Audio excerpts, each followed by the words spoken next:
Baik, Assalamualaikum warahmatullahi wabarakatuh. Di sini Wah, kami dari kelompok 9 yang beranggotakan saya Iqbal Firmansyah, kemudian ada rekan saya Yogi Ramadan, dan rekan saya Rivaldi Rizky Taufani. Nah, di sini kami akan mempresentasikan hasil dari proyek kami, yang mana prediksi kurs rupiah menggunakan model time series berbasis integrasi data makroekonomi. Untuk latar belakangnya sendiri, di mana stabilitas nilai tukar rupiah terhadap dolar merupakan fondasi utama dalam menjaga kesinambungan pertumbuhan ekonomi nasional. Fluktuasi nilai tukar rupiah memiliki dampak langsung terhadap berbagai sektor ekonomi. Terlebih, kondisi perdagangan global saat ini menunjukkan gejala ketidakstabilan yang semakin meningkat. Sebagai negara berkembang, Indonesia sangat rentan terhadap perubahan nilai tukar ini. Oleh karenanya, perlu dilakukan strategi jangka panjang yang terintegrasi khususnya di bidang kebijakan fiskal guna mendukung tercapainya visi Indonesia Emas 2045. Kemudian untuk rumusan masalah dari proyek kami kali ini, yakni apa saja faktor makroekonomi yang mempengaruhi nilai tukar rupiah terhadap dolar, kemudian bagaimana membangun model prediksi nilai tukar rupiah terhadap US dollar, kemudian seberapa akurat model yang kami gunakan dalam memprediksi.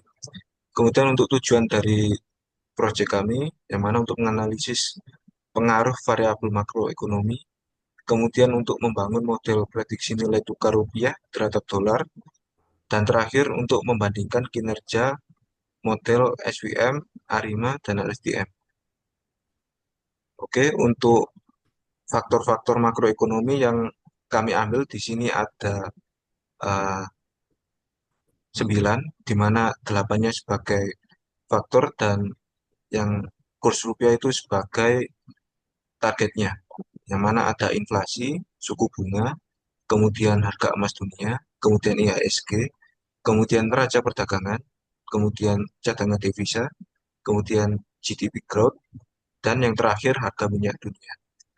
Di mana faktor-faktor ini kami scraping dari berbagai sumber, ada yang dari BPS, ada yang dari BI, dan ada juga yang kami ambil dari Kaggle.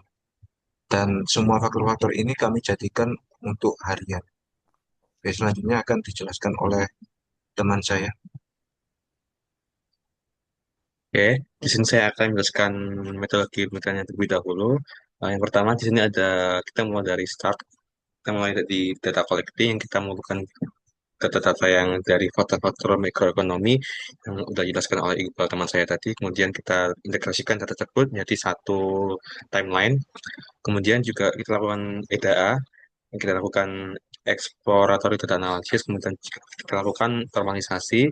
Nah, setelah normalisasi, kita langsung masuk ke kayak splitting data, yang dimana training data set dan testing, yang dimana kita memakai 80%, 20%, 80% untuk testing, 80% untuk training, 20% untuk testing. Kemudian untuk modelnya kami menggunakan tiga model. Pertama XGBoost, yang pakai LSTM untuk deep learning-nya. Untuk Arema sendiri itu merupakan model statistik, jadi kita pakai tiga, kemudian kita train, terus kemudian kita bandingkan. Untuk evaluasinya sendiri kita pakai pakai dua, yang pertama RMSE, MAE, dan pertama satu lagi MAPE, yang kita insight-kan. Kemudian untuk hasil prediksinya dijelaskan oleh teman saya Rivaldi. Oke, kemudian pada tahap hasil prediksinya, jadi dari hasil prediksinya bisa dilihat pada gambar. Nah, dari hasil di atas dapat dilihat bahwa nilai tukar rupiah itu menunjukkan pola yang fluktuatif. Nah, dengan pergerakan yang konsisten berada dalam kisaran antara 15.000 hingga 16.500 terhadap dolar Amerika.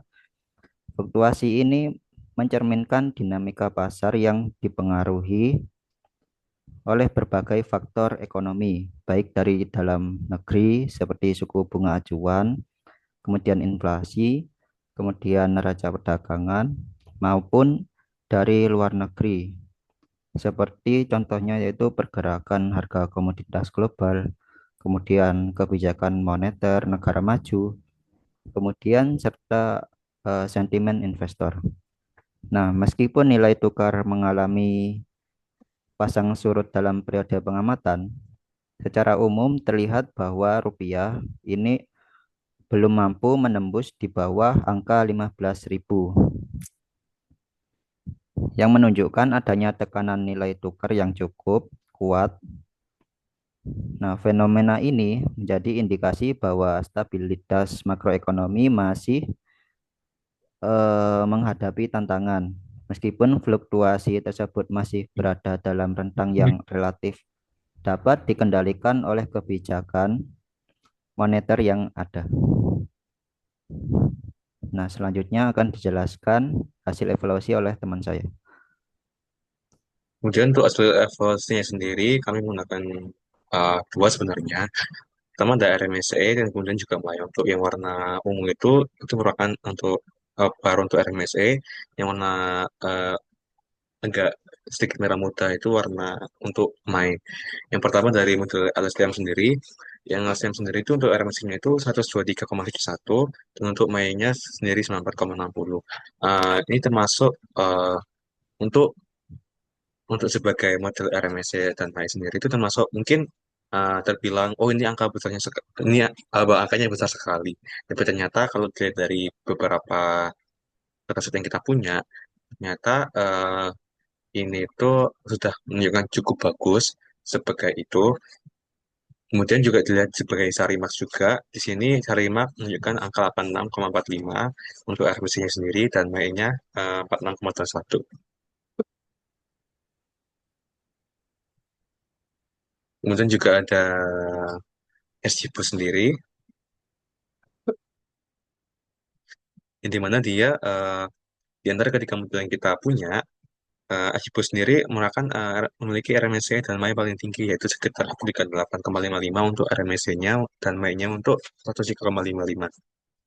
Nah, manakah di antara ketiga modul tersebut yang paling baik? Nah, yang paling baik adalah Sarimax sendiri, karena Sarimax sendiri memiliki RMSE dan MAI yang cukup kecil.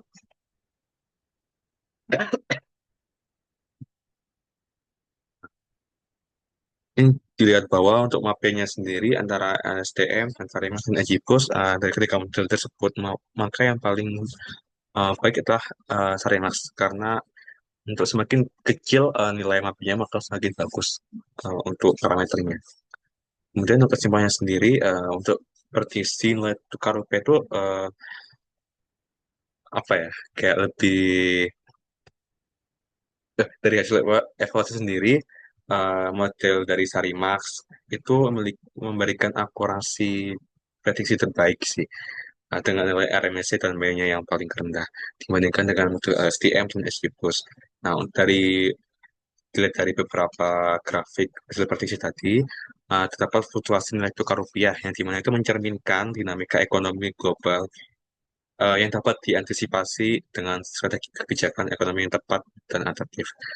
Nah, cukup sekian untuk presentasi hasil akhir dari kelompok 9 untuk mata kuliah data mining.